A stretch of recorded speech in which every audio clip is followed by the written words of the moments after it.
João Garcia entrou, Ana Luísa. Muito bem. Vamos dar continuidade, então, à segunda parte desse livrinho, lembra? Sociedade Secreta e o Esoterismo. A segunda parte, de onde nós vamos falar sobre a maçonaria e o messianismo, em relação à sociedade secreta e o esoterismo. Tá? Então, vamos falar sobre maçonaria. Primeiro, antes de tudo, falar que o cristianismo não é uma religião esotérica com S. Tá? Ou seja, não teria assim aquela parte escondida, oculta, né? Atrás das portas, o caroço. Então, René Guénon, ele abandonou o esoterismo ocidental diante de tanta decepção dele e fantasia. E acabou convencido de que apenas as religiões orientais continham conhecimentos verdadeiramente esotéricos com S, bem como uma autêntica tradição esotérica com S. Hoje, confrontando com o esoterismo para as massas, se deve perguntar se o cristianismo não teria negligenciado sua própria medida de misticismo e mistério. Talvez tenha ido ao mar na sua adaptação racionalista à modernidade, e, consequentemente, as pessoas sedentas de sentido e experiência se voltaram para onde? Para o irracionalismo, a magia e ao oculto. O que talvez se possa entender o cristianismo com ritos iniciáticos no que dizem respeito aos 7 sacramentos, quais sejam o batismo, confirmação, que é a crisma, né? Eucaristia, reconciliação, que é a penitência, unção dos enfermos, ordem e matrimônio. Assim, a missa, por exemplo, seria um desses ritos. Tá? Um outro ponto que eu gostaria de levantar é perguntar se a maçonaria é religiosa e é esotérica. Bom, primeiro vamos ver o seguinte: o que é a maçonaria? Maçonaria é uma instituição essencialmente filosófica, filantrópica, educativa e progressista. Essas 4 coisas, nós vamos pensar sobre essas 4 coisas. Por que ela é filosófica? É filosófica porque em seus atos e cerimônias ela trata da essência, propriedades e efeito das causas naturais, investiga as leis da natureza e relaciona as primeiras bases da moral e da ética pura. Por que é filantrópica? É filantrópica porque não está constituída para obter lucro pessoal de nenhuma classe, senão, pelo contrário, suas arrecadações, seus recursos destinam ao bem-estar do gênero humano, sem distinção da nacionalidade, sexo, religião ou raça. Procura conseguir a felicidade dos homens por meio da elevação espiritual e pela tranquilidade da consciência. Por que é progressista? É progressista porque, partindo do princípio da imortalidade, da crença em um princípio criador, regular e infinito, não se aferram a dogmas, prevenções ou superstições, e não põe nenhum obstáculo ao esforço dos seres humanos da busca da verdade, nem reconhece outro limite nessa busca senão da razão com base na ciência. Quais são os seus princípios? A liberdade dos indivíduos, dos grupos humanos, sejam eles instituições, raças, nações, a igualdade de direitos e obrigações dos seres e grupos sem distinguir a religião, a raça ou nacionalidade, a fraternidade de todos os homens, já que somos todos filhos do mesmo Criador e, portanto, humanos, e, como consequência, a fraternidade entre todas as nações. Qual o lema da maçonaria? Ciência, justiça e trabalho. Ciência, para esclarecer os espíritos e elevá-los. Justiça, para equilibrar e enaltecer relações humanas. E trabalho, por meio do qual os homens se dignificam e se tornam independentes economicamente. Em uma palavra, a maçonaria trabalha para o melhoramento intelectual, moral e social da humanidade. Qual é o seu objetivo? Seu objetivo é a investigação da verdade, o exame da moral e a prática das virtudes. O que entende a maçonaria por moral? Moral é para a maçonaria uma ciência com base no entendimento humano. É a lei natural universal que rege todos os seres racionais e livres. É a demonstração científica da consciência. E essa maravilhosa ciência nos ensina nossos deveres e a razão dos usos dos nossos direitos. Ao penetrar a moral no mais profundo da nossa alma, sentimos o triunfo da verdade e da justiça. Mas o que entende a maçonaria por virtude? A maçonaria entende que virtude é a força de fazer o bem em seu mais amplo sentido. É o cumprimento de nossos deveres para com a sociedade e para com a nossa família sem interesse pessoal.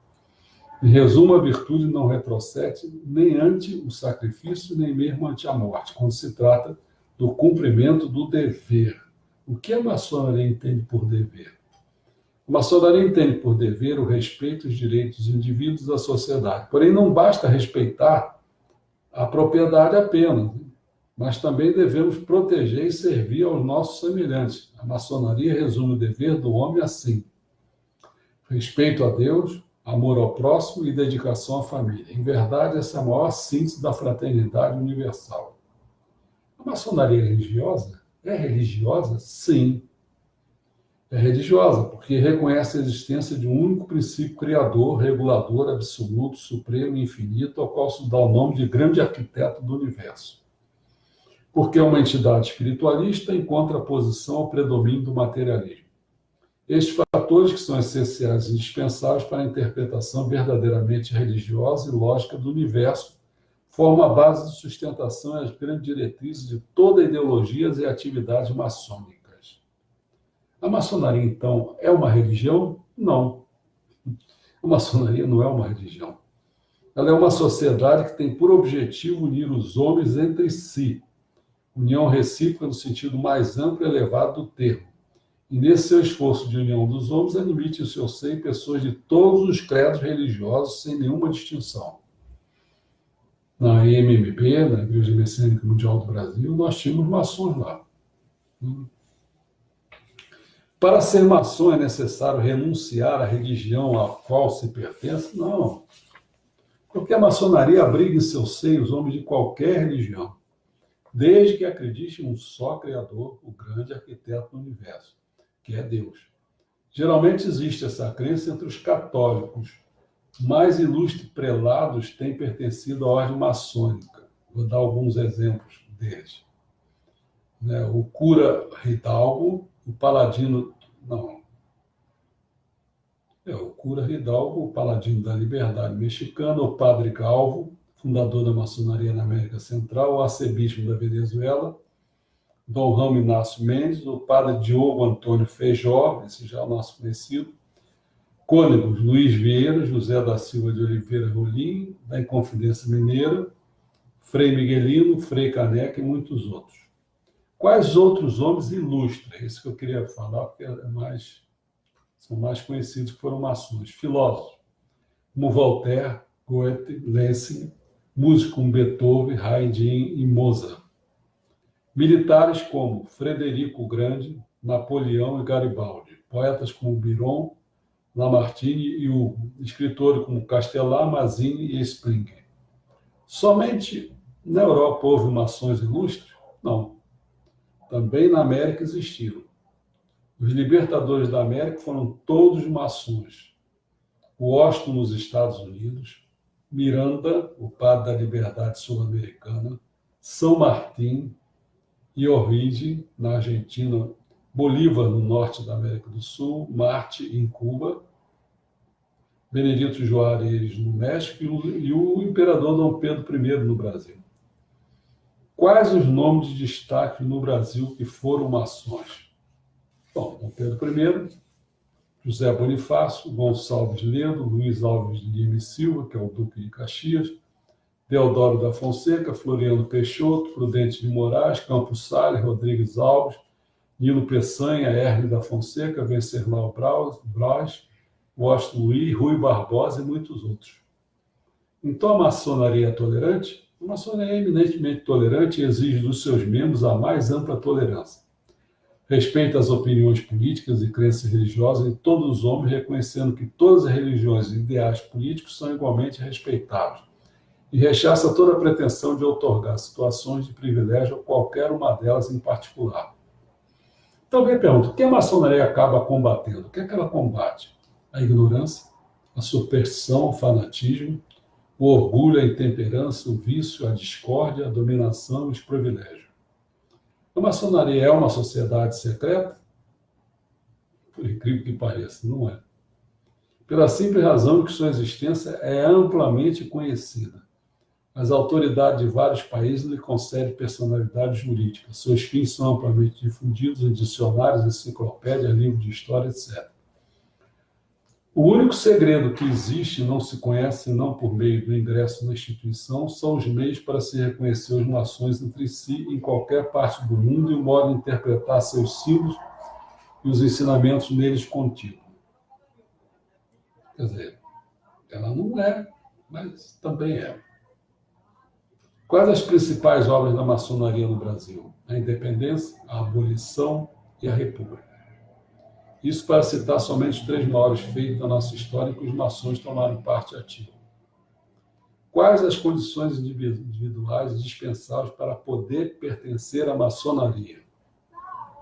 Crer na existência de um princípio criador, ser homem livre de bons costumes, ser consciente de seus deveres para com a pátria, seus semelhantes e consigo mesmo, ter uma profissão ou ofício lícito e honrado que lhe permita prover suas necessidades pessoais, sua família e a sustentação das obras da instituição. Eles às vezes ajudam, sim, de ajudar lá uma família, e vão lá ajudam. O que se exige dos maçons? Em princípio, tudo aquilo que se exige ao ingresso em qualquer outra instituição. Respeito aos seus estatutos, regulamentos e acatamento às resoluções da maioria, tomadas de acordo com os princípios que a regem. Amor à pátria, respeito aos governos legalmente constituídos, acatamento às leis do país em que viva, etc. E, em particular, a guarda do sigilo, guardar o sigilo dos rituais maçônicos, conduta correta e digna dentro e fora da maçonaria, a dedicação de parte do seu tempo para assistir a reuniões maçônicas, a prática da moral, da igualdade, da solidariedade humana e da justiça em toda a sua plenitude. Ademais, se proíbe terminantemente dentro das instituições as discussões políticas e religiosas, porque prefere uma ampla base de entendimento entre os homens, a fim de evitar que sejam divididos por pequenas questões civis. O que é um templo maçônico? É um lugar onde se reúnem maçons periodicamente para praticar as cerimônias ritualísticas que lhes são permitidas em um ambiente fraternal e propício para concentrar sua atenção e esforços para melhorar seu caráter, sua vida espiritual, desenvolver seu sentimento de responsabilidade, fazendo-os meditar tranquilamente sobre a missão do homem na vida, recordando-os constantemente os valores eternos, cujo cultivo lhe possibilitará acercar-se da verdade. O que se obtém sendo maçom? A possibilidade de aperfeiçoar-se, de instruir-se, de disciplinar-se, de conviver com pessoas que, por suas palavras, por suas obras, pode constituir-se em exemplos, encontrar afetos fraternais em qualquer lugar em que se esteja dentro ou fora do país. Finalmente, a enorme satisfação de haver contribuído, mesmo em pequena parcela, para a obra moral e grandiosa levada a efeito pelos homens. A maçonaria não considera possível o progresso senão na base do respeito à personalidade, a justiça social e a mais estreita solidariedade entre os homens. Ostenta o seu nome, o seu lema, liberdade, bondade e fraternidade, com a abstenção das bandeiras políticas e religiosas. O segredo maçônico, que de má fé e caluniosamente tem servido seus inimigos para fazer a suspeita entre os espíritos cândidos ou em decadência, não é um dogma, não um procedimento, uma garantia, uma defesa necessária e legítima, porém, como inevitavelmente tem sucedido com todo o direito de seu dever correlativo, o preceito da reserva maçônica já tem experimentado sua evolução nos tempos e segundo os países. A maçonaria não tem preconceito de poderes nem admite seu seio pessoas que não tenham o mínimo de cultura que lhes permita praticar os seus sentimentos e tem uma profissão renda com que possa atender às necessidades de seus familiares, fazer face às despesas da sociedade e socorro aos necessitados. Um último ponto, que eu acho que não vale a pena falar para entrar no messianismo, é se o Ocidente entrou no caminho destrutivo ao perder o esoterismo com essa. Aos que consideram que deveria existir no mundo cristão o esoterismo. Para certos grupos dentro do cristianismo, para alguns fiéis com ritos próprios, com a sua iniciação apropriada e, portanto, com a sua linhagem própria através dos séculos. Na atualidade, a religião cristã se mostra apenas uma moralidade pública. Não tem parte espiritual nenhuma, mas deve obedecer porque é decente. A religião teria sido absorvida na moral e esta na decência. A decência é o aspecto exterior da moralidade, é a aparência. É aquela frase famosa, a mulher do César, aquela que não basta ser honesta, mas tem de parecer também.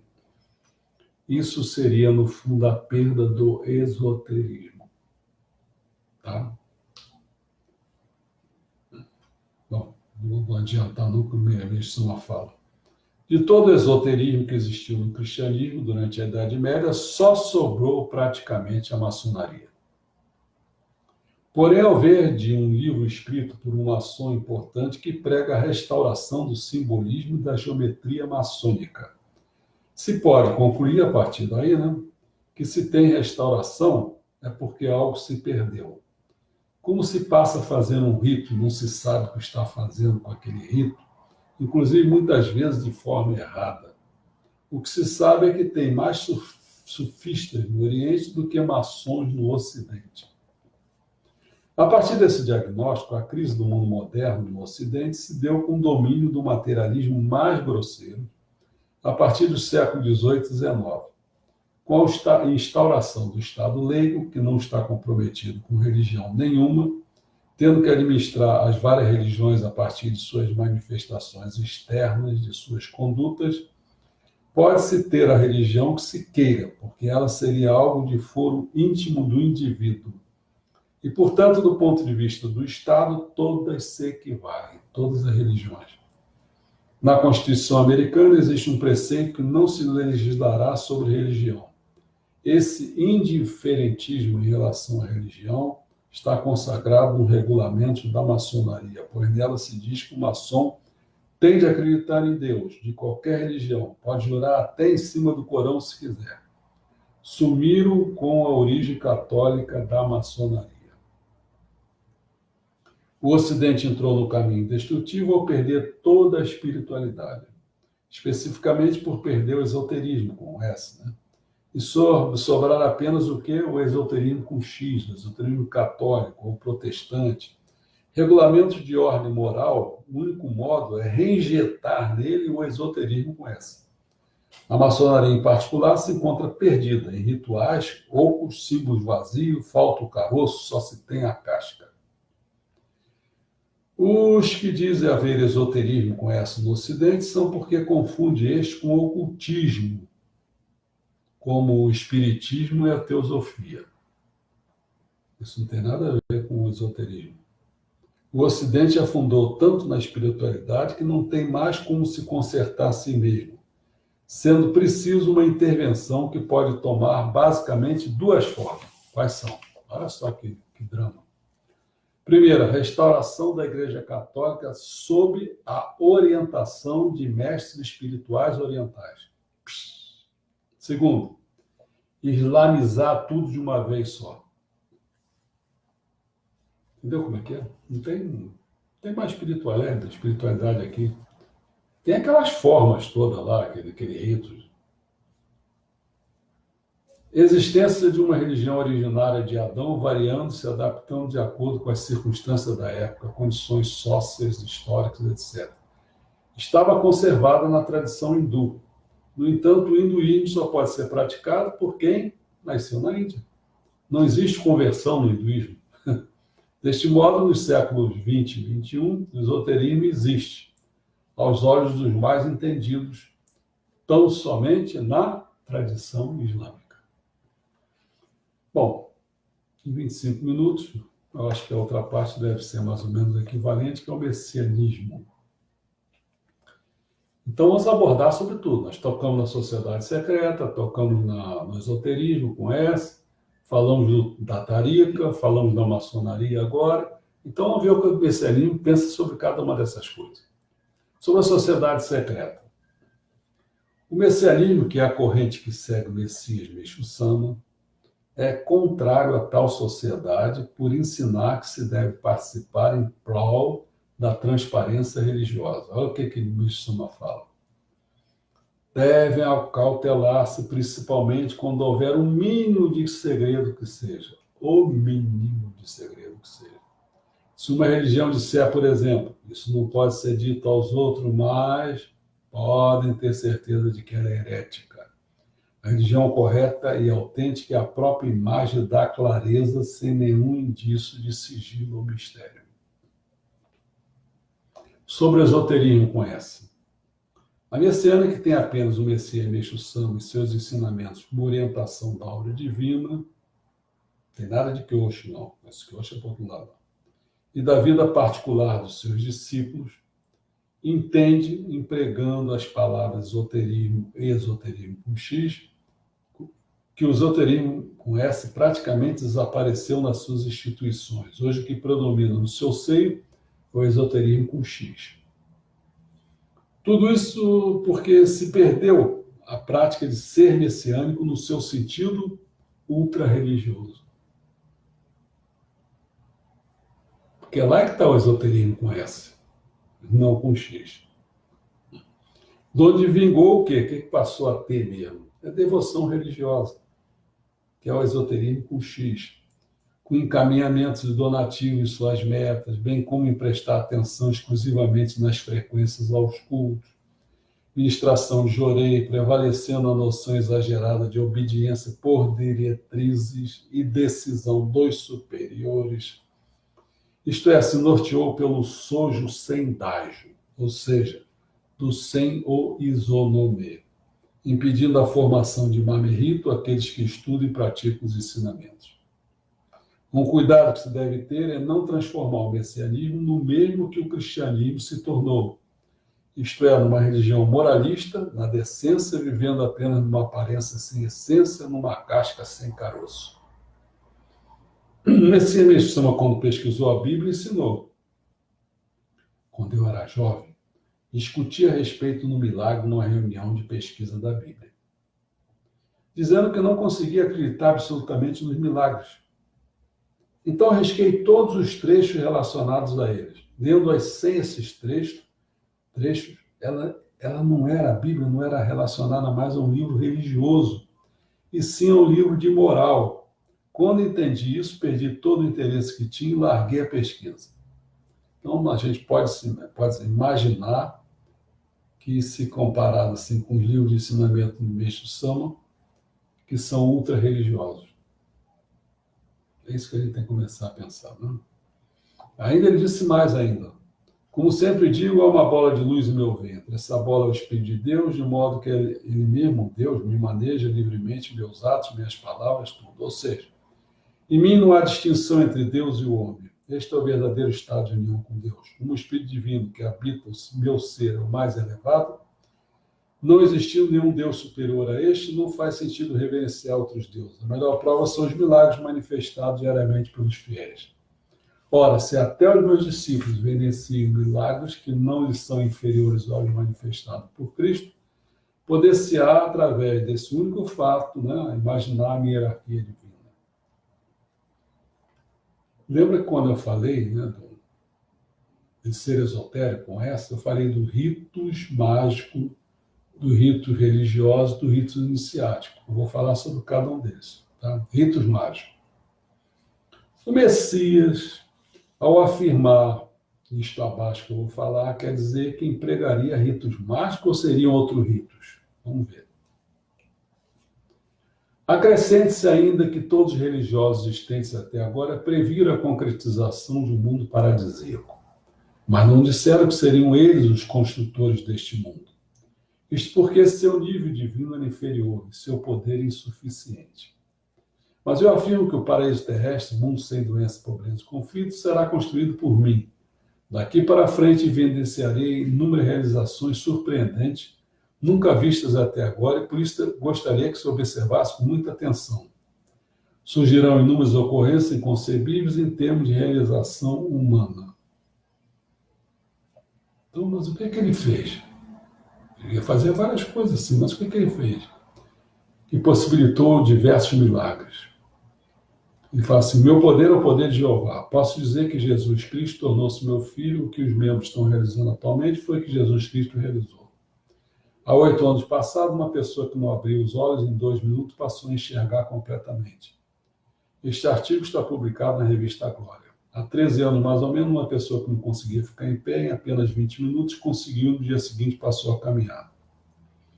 Isso também está na Bíblia como realizações de Cristo, fazendo um cego enxergar e um coxo conseguir andar. Atualmente, meus discípulos estão realizando estas tarefas. Outro milagre ocorreu na mesma época, quando faltava apenas 40 ou 50 centímetros para terminar a cobertura e o céu escureceu de nuvens negras. Se começar a chover antes de terminar a cobertura, as pilastras vão ficar manchadas. Por favor, Messama, por favor, vá pedir a Messama que faça algo para resolver o problema.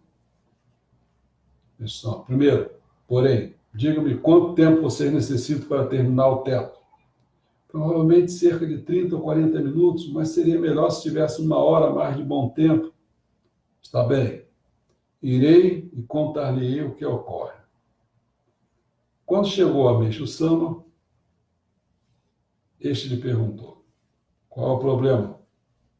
Pode começar a chover dentro de poucos minutos. De quanto tempo vocês precisam? Os encarregados da cobertura podem terminar o trabalho dentro de 1 hora. Está bem. Mas qual o menor tempo possível que eles precisam? Cerca de 40 minutos. Está bem. Fitou o céu durante 5 minutos e falou: agora pode ir. Diga aos homens que terminem o trabalho rapidamente. No momento em que eles terminaram o serviço, estavam descendo, preparando-se para descer pela escada, grossos pingos de chuva começaram a cair em torrente.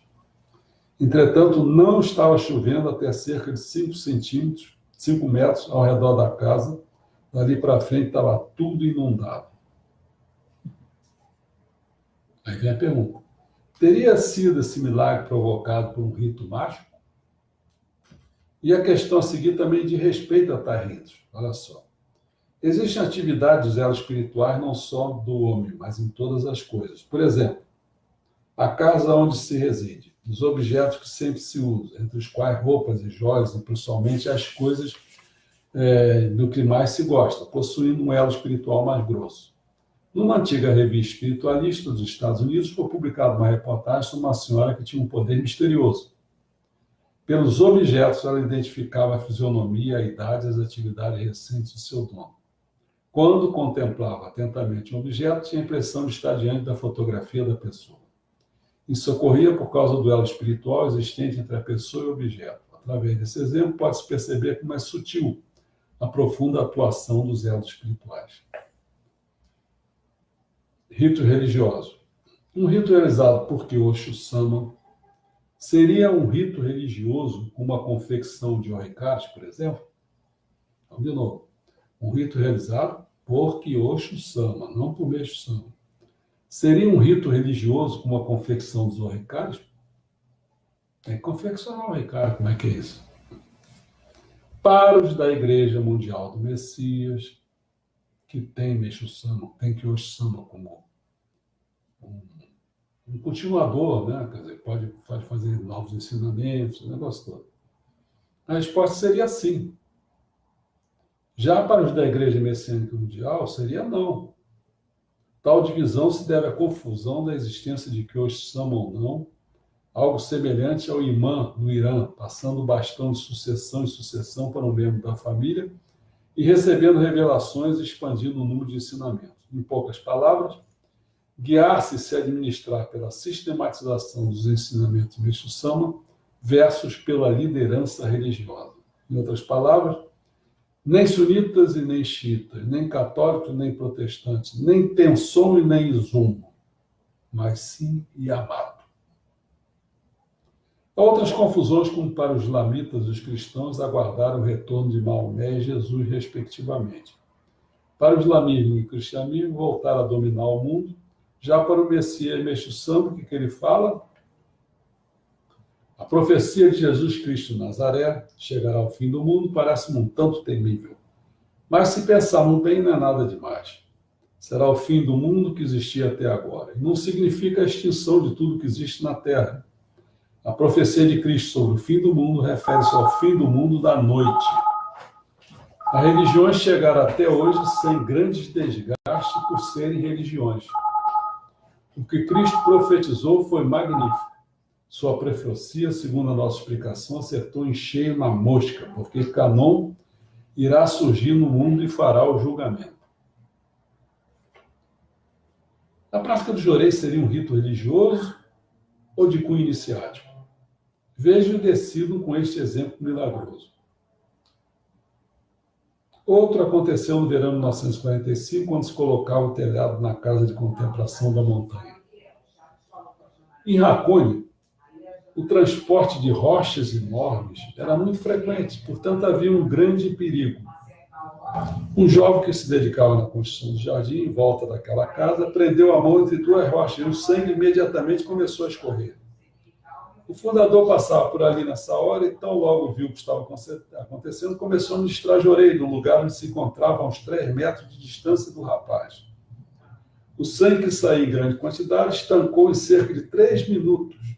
Vendo isso, o fundador deixou o local como se nada tivesse acontecido, mas as pessoas que ali estavam ficaram maravilhadas, sentindo-se tomadas por uma sensação arrepiante. Abismadas, permaneceram estáticas, olhando ele se afastar. Então, seria essa prática do jorei seria um rito religioso ou de um cunho iniciático? Quer dizer, não se sabe o que foi feito.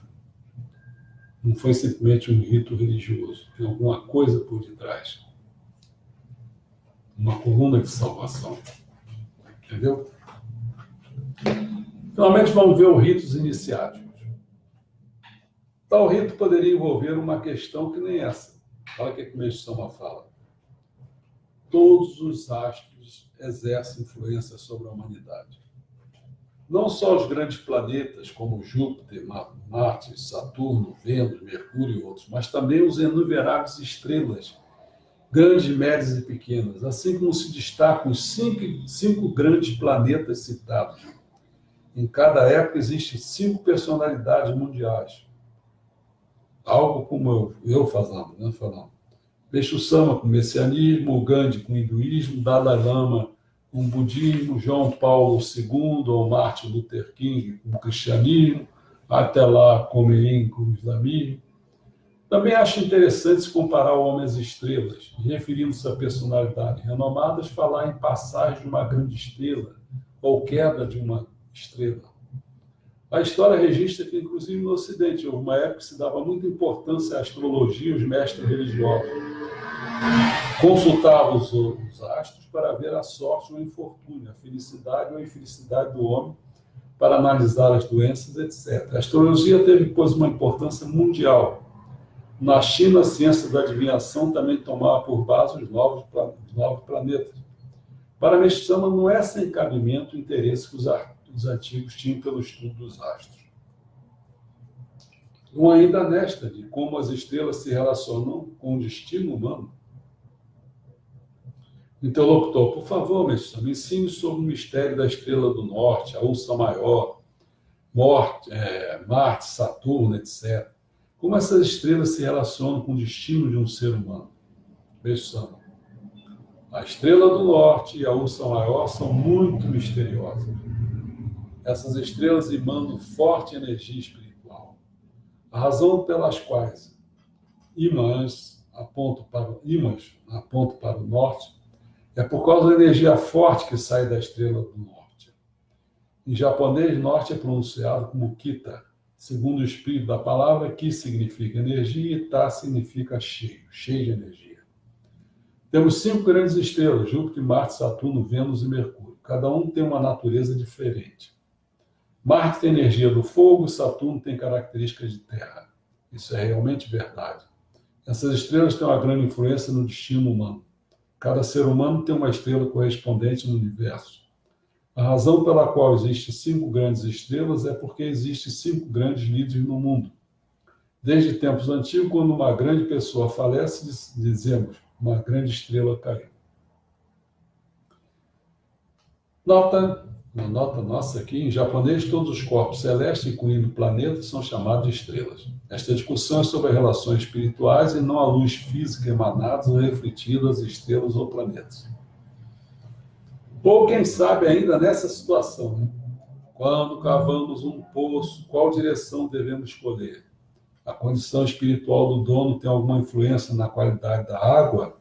Veja, um poço deve ser cavado em direção ao sudoeste. Este é o oposto do nordeste, que representa o espiritual. O sudoeste é o material. Então é melhor colocar coisas relacionadas à água e rochas nesta direção. Por outro lado, devemos purificar a área do nordeste, porque esta está relacionada à saúde. As vibrações puras e limpas vêm do nordeste. O fracasso e o sucesso de um povo está profundamente relacionado à espiritualidade do dono. Se o dono for bastante virtuoso, ele será abençoado com boa água e outras coisas materiais. Isto está de acordo com a lei da afinidade. Outra coisa. Estou vendo só os ritos iniciáticos, hein? Para ver que não é nada fácil. Leixão escreveu o Ensinamento Estado de União com Deus, publicado no jornal Eco, número 155, 7 de maio de 1952, onde ele ensina. Desde os tempos antigos, muitos têm falado sobre pessoas que vivem em estado de perfeita união com Deus. Mas eu creio que jamais existiu alguém que realmente tivesse vivido nesse estado. De fato, os 3 grandes religiosos, Sakyamuni, Jesus Cristo e Maomé, pareciam unos com Deus, mas em verdade eram apenas mensageiros da vontade divina. Em termos mais claros, é mensageiro de Deus. Dessa forma, não se sabia fazer diferença entre uma pessoa em estado de união com Deus e um mensageiro de Deus. Os mensageiros de Deus atuam através de encosto ou seguindo as determinações divinas. Por isso, sempre rezo a Deus e pedem sua proteção. Eu, porém, não faço nada disso. Como os fiéis sabem, não oro a Deus nem lhe peço orientação. Basta que eu haja de acordo com a minha própria vontade, o que é muito fácil, visto que poderão estranhar o que estou dizendo. Por ser algo inédito, explanarei apenas os pontos que não acarretam nenhum problema. Bom, eu vou falar por alto, porque é tanta coisa. E tem uma hora que receber a medalha com a palavra Ricari. Como entender determinadas palavras. Ele começa a falar, tem um sentido do espírito, que parou, tal. Aí só vendo mesmo. Só com letras, com coisa. Muitos perguntam a ele qual deve ser a posição das casas, ele resolve escrever sobre as casas, tal. É muita coisa, né? Vamos passar um pouco, porque senão acaba não dando tempo. Sobre a tarica. Mas não sei, eu quis mostrar a vocês o seguinte. Quanta coisa iniciática tem ali? Em que sentido? Explica aí como é que aqueles astros ali, por que eles têm... Explica lá, porque tem que estar na direção do sudoeste. Explica lá essas palavras todas que estão aqui. Como é que é isso?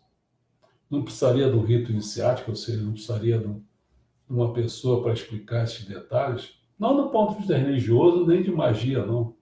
Explicar mesmo. Isso é por causa disso, disso. Tem coisas que eu fico pensando, acabo pensando que descobri. Né? Tipo assim, por quê? O sudoeste? Porque tudo tem espírito e matéria, né? Em lados opostos, não é isso?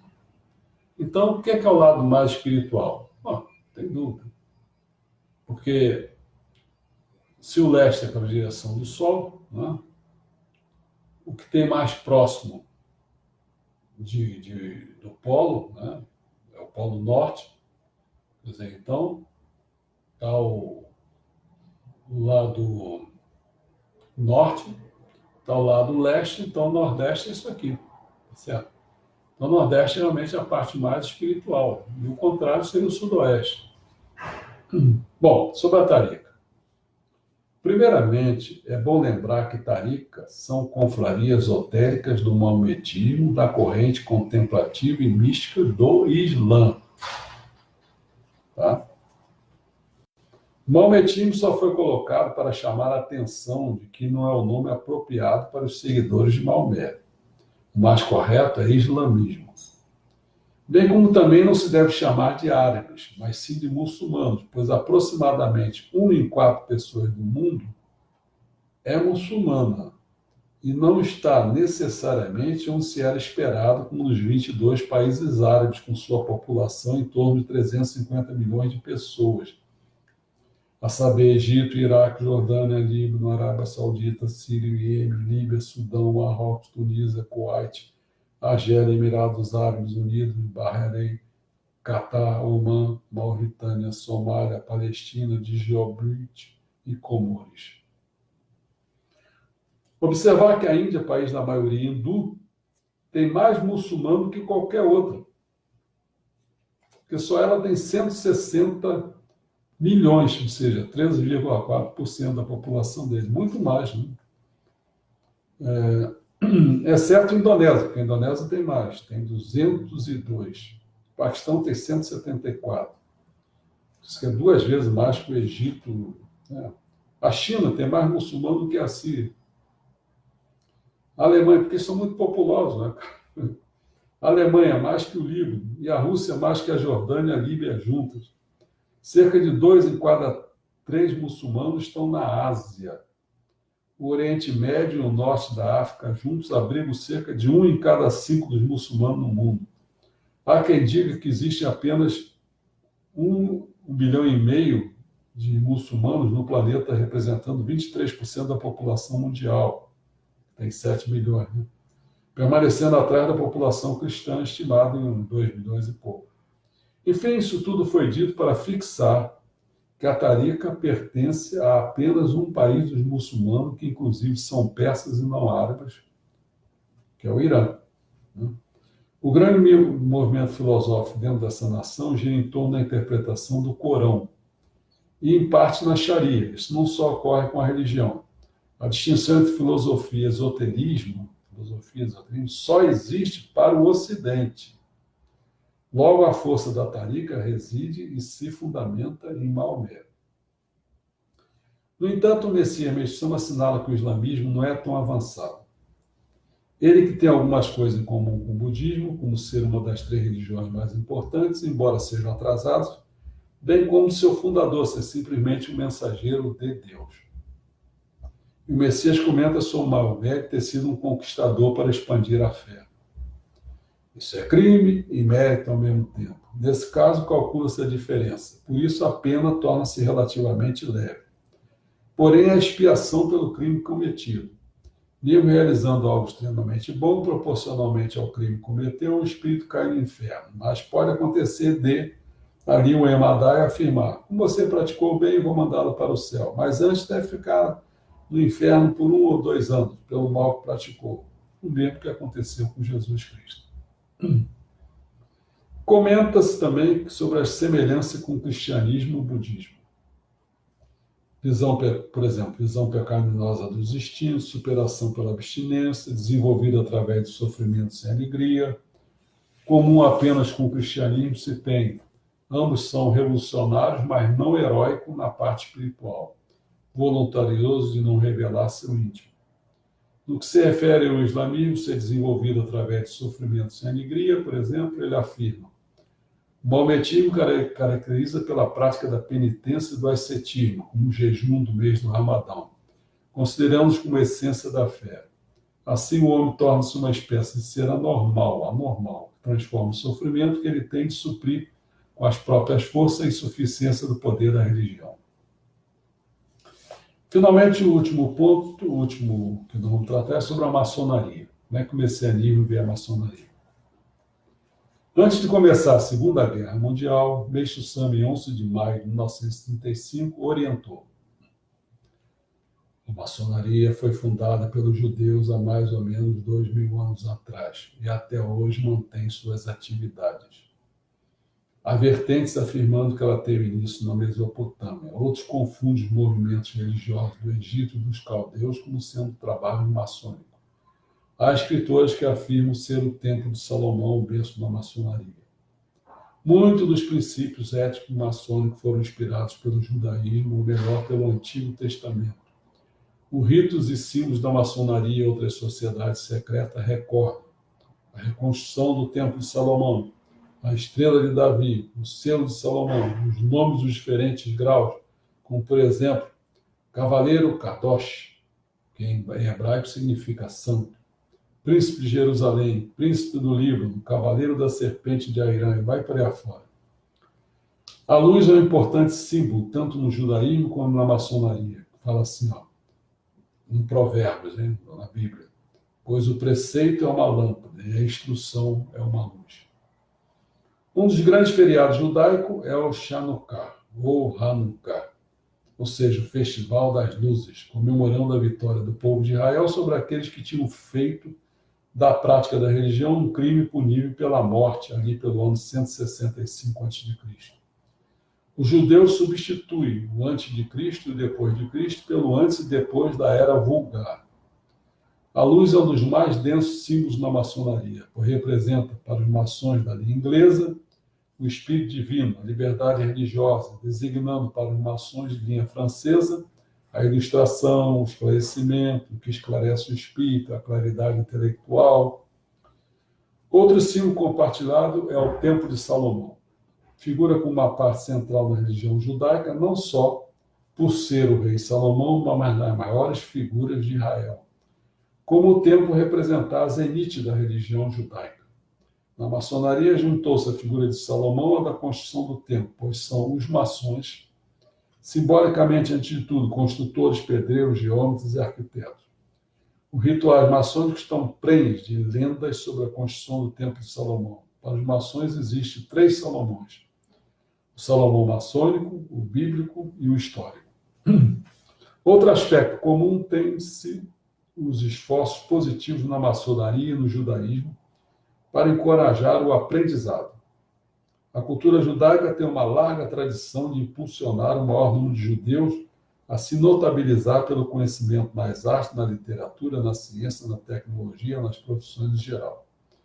Durante séculos, os judeus têm se destacado nos diversos campos de conhecimento humano e o seu empenho em melhorar suas escolas, seus centros de ensino, demonstra cabalmente isto. Digno de notar-se aqui as famosas escolas talmúdicas. Os yeshivas vêm do verbo yashivet, ou seja, sentar-se. Deste modo, para aprender é necessário sentar-se nos bancos escolares. Assim também na maçonaria, nota-se uma preocupação constante, cada vez maior, com o desenvolvimento intelectual dos seus epígonos, no fundo, não só como um meio de melhorar a sua escola de fraternidade civil, como também para perpetuar os seus ideais e permanecer como uma das mais ricas tradições do mundo moderno. No início de 1934, logo após a ascensão de Adolf Hitler ao poder, ficou claro que a maçonaria alemã corria o risco de desaparecer. Segundo as estimativas do Museu Alemão da Maçonaria em Bayreuth, História e Literatura constituía um núcleo da investigação maçônica. Uma biblioteca crescia de forma exponencial. Em 1930, na Alemanha, a coleção maçônica situar-se-ia nos 200 mil livros. Os nazistas saquearam a Grande Loja da Holanda e a Grande Loja da Noruega. Ocorreu o mesmo na Bélgica e na França. Os judeus eram vistos pelos nazistas por seu suposto poder econômico e pelas ideias que pregavam, como o liberalismo democrático. A maçonaria liberal e democrática, pregando a fraternidade entre os homens, assustava os despostos e fanáticos religiosos e políticos de todas as correntes. A maçonaria surgiu na pedreira. Existem registros de organizações de pedreiros desde tempos memoriais, inclusive especulações que tem existido uma no Jardim do Éden, associando isso com maçonaria, que foi se transformando e mais tarde se tornou uma sociedade secreta. A maçonaria também chegou ao Japão e atingiu pessoas das altas classes sociais. Tudo é meio que estamos falando, A família real da Inglaterra também é maçônica, assim como vários milionários pelo mundo. Com o maçônico pertence a uma sociedade secreta, não se pode revelar nenhum segredo dessa sociedade. Se por acaso deixar escapar algum segredo ou tentar sair da sociedade, infalivelmente esta pessoa é morta. Os judeus criaram a medicina jurando que ela cura. Tudo mesmo estão falando. Mas, na verdade, está tirando a vida das pessoas. Quando as pessoas do mundo inteiro entregarem suas vidas nas mãos da medicina, estarão ao mesmo tempo entregando na mão dos judeus. Partindo desse princípio, podemos dizer que os judeus pretendem ter o poder da vida e da morte em suas mãos. Mesmo no âmbito das finanças, meios de comunicação, como revistas e jornais do mundo inteiro, tudo está nas mãos dos judeus. Kannon é um deus do Japão que se manifesta também como Izonome no Kami, Kurito Konotami e Amaterasu Omikami, e passou a fazer um grande trabalho para impedir o avanço dos judeus. Uma prova disso é o aparecimento de Hitler na Europa, que desenvolve um movimento anti-judeu, exterminando todos os judeus, ainda usa a marca de Kannon, a suástica ao contrário. Né? Kannon pretende fazer da Alemanha um país sem nenhum maçom, ou seja, construir a nação de Kannon. O curioso é que a Alemanha, mesmo cansada das várias batalhas, continua lutando bravamente contra toda a Europa. Isso acontece porque a força de Kannon está por detrás da Alemanha. Uma prova disso é que basta Hitler falar alguma coisa e toda a Europa começa a tremer. Pode parecer estranho, mas como Kannon está por detrás de tudo, a partir de agora, a Alemanha vai mostrar muita resistência. A forma de atuação do nazismo na nossa igreja é bem distinta. A forma de atuação do nazismo na nossa igreja é bem distinta, pois o nazismo se baseia na matéria, ao contrário da nossa igreja, não visa a paz. Pouco a pouco, os judeus vão ficando sem saída e, finalmente, vão ter que abaixar a cabeça e apertar a nossa mão, ou seja, vão ter que nos obedecer. A partir daí é que será construído o paraíso terrestre. Praticamente 1 hora. Mas foi... Né? Não sei se deu para perceber como é que Meshama vê a questão das sociedades secretas e o esoterismo. Né? A Tarika, como ele vê a maçonaria, né? Tá certo? Bom, tem várias pessoas aí. Fábio Santos, André Tavares, Naísa Guimarães, Noélia Coutinho, Eliane Carneiro, Maria Marta Rodrigues, Tomihiro Miata, Ana Nilma, Maiara Menezes, Lúcia Manfre, Cíntia Xavier, Lilo Sena. Tem umas coisas lá para cima, João Carlos, tem que abrir lá para ver.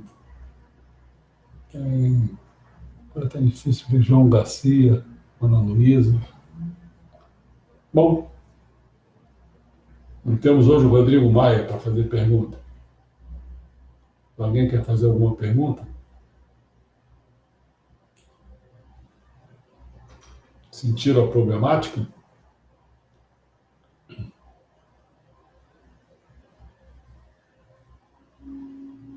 Dando tempo para ver se alguém quer escrever alguma coisa. Né?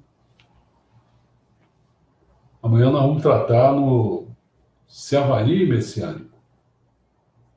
É a proposta que a gente faz, né? Servaria Messiânico, para a gente ter uma ideia aí das coisas. Esse livrinho aqui, ó. Servaria Messiânico. Tá? Depois nós vamos ver a formação de opinião. Né? Acho que ninguém fez pergunta. Então, tudo bem. Está todo mundo satisfeito aí? Ou não? Não sei. Tá certo? Então, até amanhã, se Deus quiser.